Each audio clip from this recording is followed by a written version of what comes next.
Welcome everyone to your next session at Coalesce. The endpoints are the beginning, using the DBT Cloud API to build a culture of data awareness. I'm Julia Schottenstein, and I'm part of the product team at DBT Labs, and I'll be your host for this talk.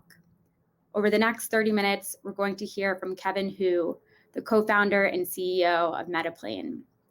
He'll share more about how to use the DBT Cloud API and the DBT Metadata API to add real-time monitoring and impact analysis to your data team's capabilities.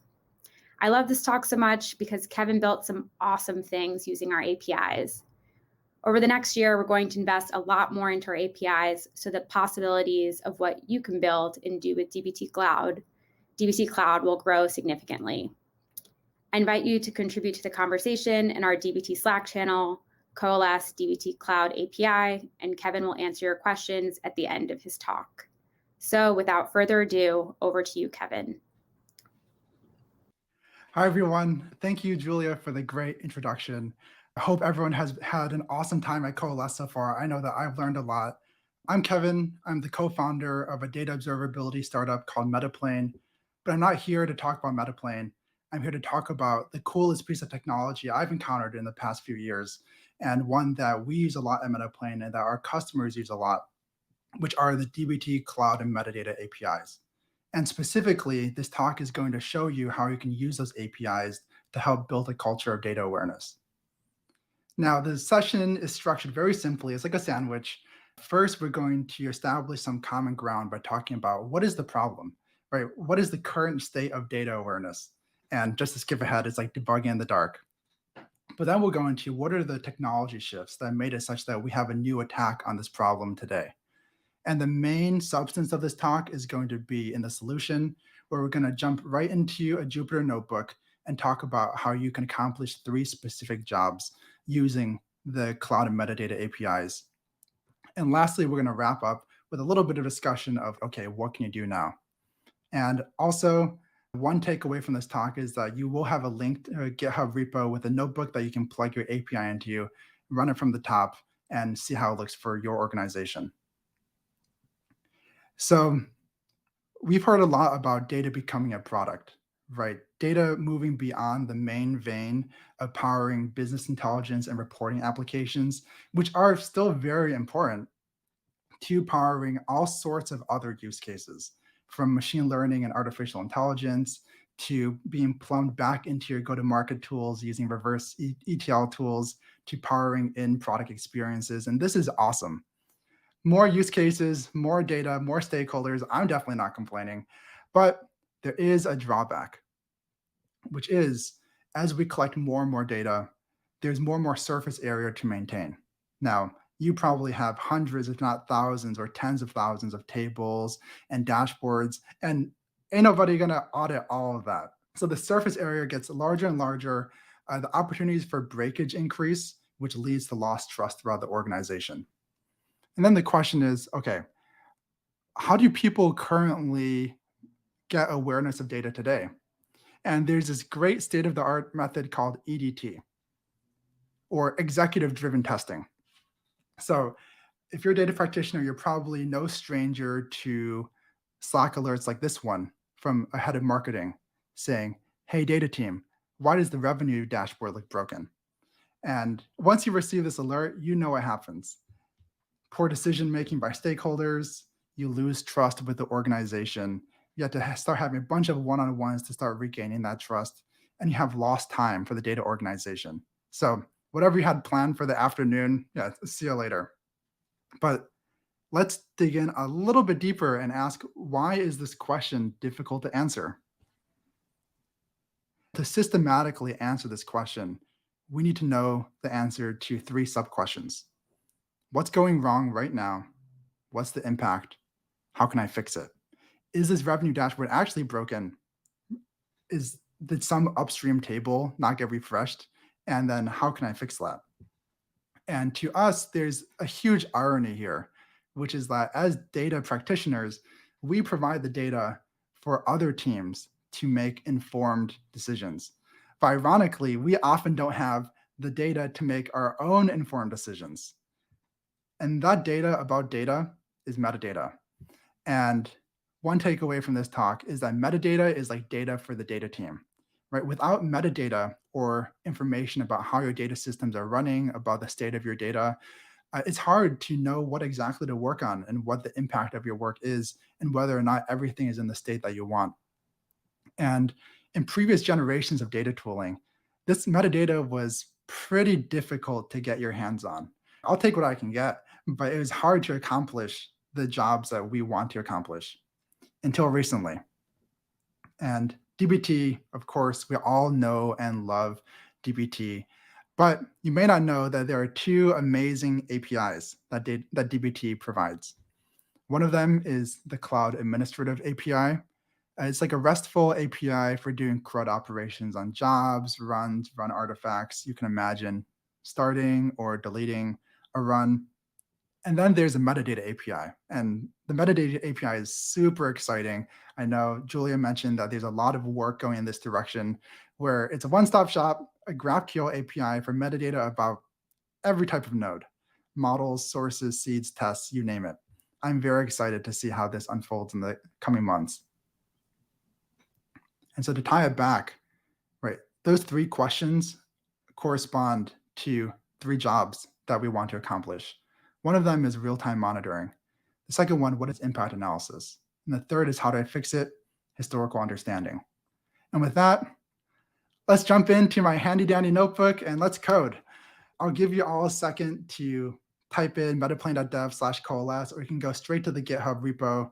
It's a very humble repo. There's only one notebook, but I just want to make sure that you don't have to frantically take notes or look at the code that I'm writing. You can follow along by yourselves. So I'll give you a couple of seconds to do that.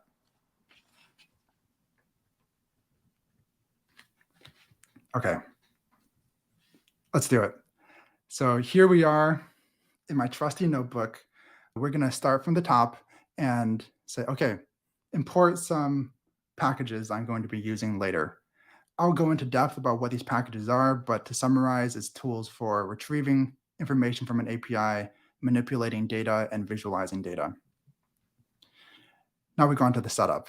These are two very important endpoints. We just tie them to the Cloud API base URL, the metadata API base URL, and here is the auth section. Now, I didn't put my own key, but if you do want to retrieve your own key, it's very simple. And at least for a cloud user like me, go here, go to DBT, my profile, API access, there's your API key. And I'm not going to show you mine, but just take that, plug it in here, and you're good to go. Here's a little bit of code to make sure that our graphs look pretty. And we're going to jump right into the first job, which is real-time monitoring. What is going on right now? So the setup is you have DBT jobs running periodically in the cloud, whether it's for your own development purposes or you want to include some metadata into a pipeline. Let's programmatically answer questions like, what's the status of my jobs right now? And what we're going to build is this pretty simple heat map of the status of all of your jobs by the date, 4 different hours, and the status of the job. So like one is canceled, a couple are in progress. And the second question is, what are potential model bottlenecks? And we're going to build this really nice Gantt chart showing model execution times lined up so you can help find some of those bottlenecks. Let's dive in. So there's a couple of API calls that we want to get out of the way first. The first one is the Cloud API/accounts. Like we need to get our account ID, basically. So we hit the /account with our auth headers, and we got a list. Here's one trial account, but the main one is this 6494, the Metaplane ID. I assign it to my account ID. Let's get the jobs for that account. I run that, and we have 2 jobs running on Metaplane. One of them is an hourly DBT job run. The second is a daily job. For this talk, we're going to be focusing on the hourly job. So we're just going to pull out that job ID and assign it to this variable. And then here, we're going to get all the runs in that particular job. So we have a /accounts/runs. And note that here we pass in this data payload, which says, okay, give me the runs for this one job ID, order by the created at time, so reverse chronological order, and limit it to, let's say, 150 runs arbitrarily. And here you go. This is just the first 5 of 150, where every single run has an ID. We know like when it was run, when it started, the duration of the run, and the status of the run. For example, whether it was canceled or complete, or if it errored out. And here, we're going to do a little bit more manipulation. And finally, visualize the run statuses over time. So I'm going to pause here for 1 second and point out that I'm using this Python library called Altair. It's a beautiful library for declaratively creating visualizations. I'll go into a little bit of detail here where we passed in a data frame with the run statuses, and across the x-axis are the different hours, across the y-axis is the date, and the color is determined by the status. So I don't have to do this procedurally. It's all boom, it's a JSON. And here is, ta-da, the visualization.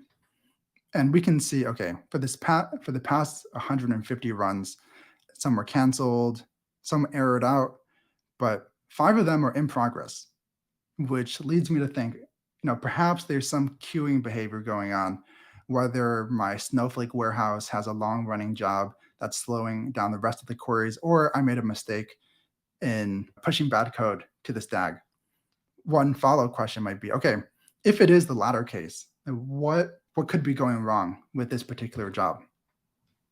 And here, we're going to get all of the models for that one job. And we're using the metadata API for the first time. And what's super cool about it is that it's a GraphQL API, meaning that instead of having /runs to get the runs, /projects to get projects, you pass in a JSON object that specifies exactly what objects you want to get back and the attributes within those objects.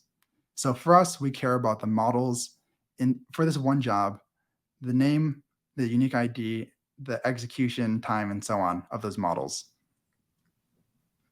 So let's get that, and we can see, okay, here's 5 of the models within my job, some aliases and so on. And let's visualize it. So this is code just to manipulate the data a little bit and organize it. And there you go. Let's zoom out a little bit, where you have across the y-axis all of the models within our DAG. And it's a pretty small DAG. And across the x-axis is the execution start time. And you can see when it started, when it ended, and the total execution time. And maybe this best guess mapping model is taking a suspiciously long time, just a place to start jogging some thoughts.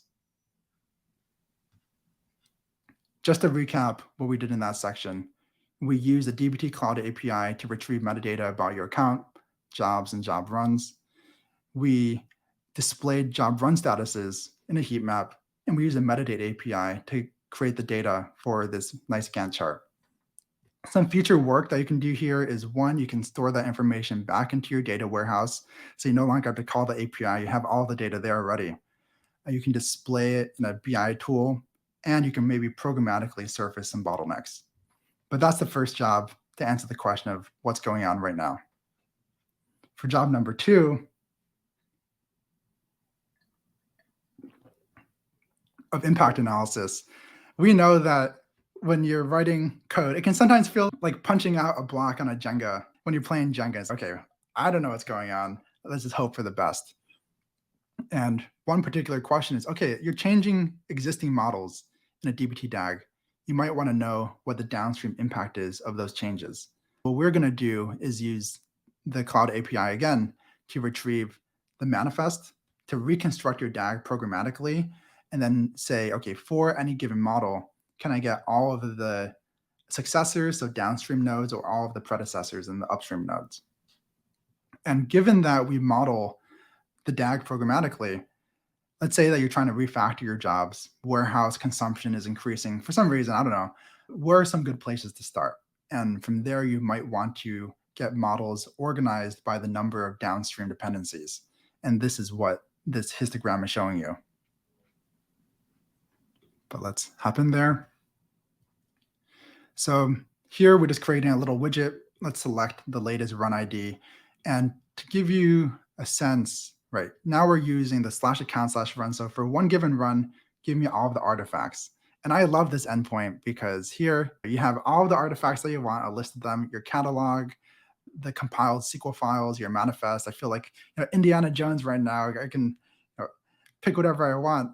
And in particular, we care about the manifest.json. So same endpoint, but you get one particular manifest. And within that data, we have for one job, all of the nodes, all of the sources, and critically, the map of parent-child relationships, Gantt chart within a DAG. What we're going to do is run through this code and create a network X. Network X is a Python library for creating and manipulating networks. And we're going to put it into a digraph, a directed graph. Iterate through there. And here, we're just going to visualize it. So ta-da, here is our humble DAG at Metaplane, where in green are our sources, in blue are some of our models. And you can see how everything is laid out, what's at the beginning, what's at the end. And okay, to be fair, you can get this for free and much better at DBT in your DBT docs, but the benefit is that now we can manipulate it programmatically to get the successors and predecessors like we mentioned before. So let's create these functions to say, okay, given my graph and one selected model, mark all of the downstream dependencies or mark all of the upstream dependencies. Just create that. Let's make another widget. I love widgets. And pick tags to exclude. So here we might want to care about, okay, what are the successors? And there you go, where what we just did was we took the model that we just selected, tags to exclude, it's marked in magenta, and now we're highlighting all of the downstream dependencies, right? Not just one hop, but all the way down, and all the way down to the final users model that's being used within our BI dashboards. We could flip that around a little bit and say, okay, what are all the predecessors of a downstream model? And let's say that we care about final groups, which is right here. We run that again, and there you go. Here's the final groups, like the central focal node and all of the upstream dependencies. So this is particularly useful when you have a pretty hairy DAG that you can't like kind of eyeball and you want to know, okay, just give me that list and I will be like do my due diligence to make sure that everything is in sound shape after I make some changes. The last thing is visualizing the number of descendants, where we're doing a couple of more manipulations.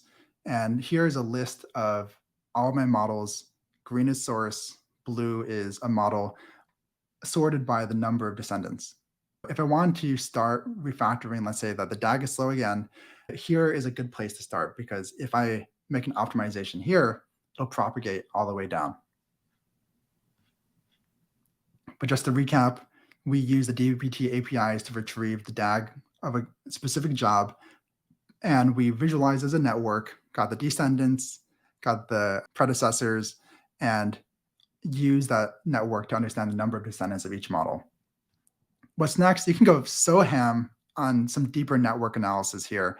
If you want to calculate centralities of different nodes, now you can integrate other APIs to programmatically create exposures, and maybe you can parse core history to understand model usage.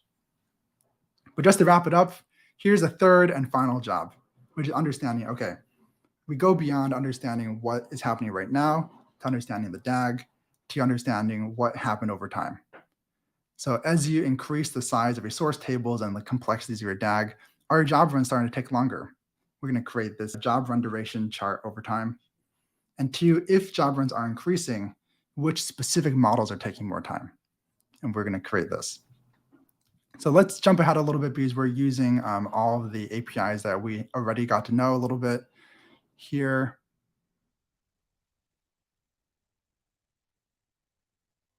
There you go, where here's a line chart showing for the past 100 runs of this hourly job, the run duration increased from about 10 minutes to 15 minutes. And we don't like that.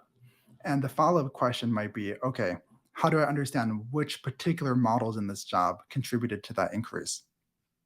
Here, this endpoint takes a little bit long, so I already ran it for us, but we use the artifacts endpoint and the run results.json to retrieve the model execution start times and execution times for the past 100 runs.